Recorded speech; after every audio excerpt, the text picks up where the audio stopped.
Moi, je m'occupe de l'Égypte, de la Jordanie, Israël, la Turquie. Disons presque tout le Moyen-Orient, je m'en occupe personnellement.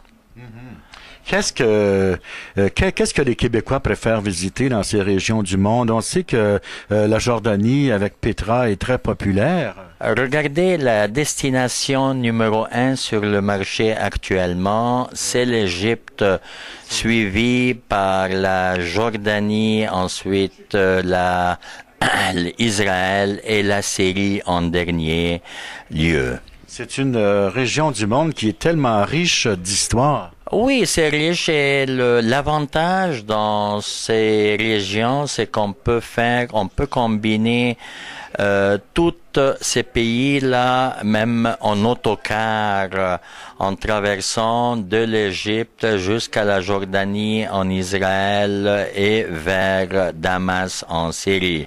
Donc, c'est un avantage énorme. On n'a pas besoin d'un vol pour aller d'un pays à l'autre, donc tout se fait par voie terrestre à ce moment. On peut faire comme trois dans un, partir le matin, traverse.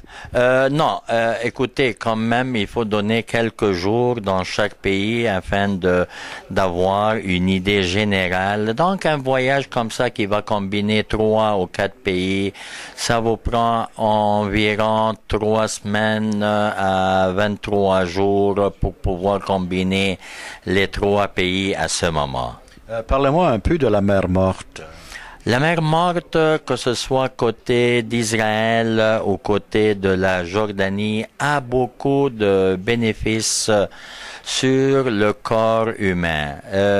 Là-bas, vous savez, comme vous savez, que la mer Morte, on y flotte, on ne nage pas.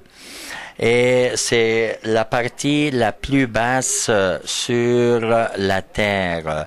Donc, c'est reconnu là-bas, les traitements, c'est très connu pour le vitiligo, le psoriasis, surtout pour les maladies de rhumatisme, bursite et ainsi de suite.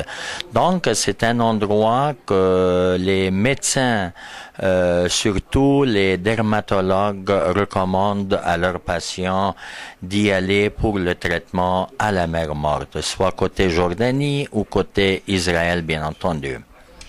Tour Cœur-Marc organise également des soins de thalassothérapie, des voyages pour des traitements en thalassothérapie ailleurs aussi. Oui, nous avons à part, bien entendu, la mer Morte, dépendamment ce que le client aimerait avoir, surtout en Europe, que ce soit en France, en Autriche, en Italie, bien entendu, et en Europe de l'Est, si on parle de la Hongrie, de la Roumanie.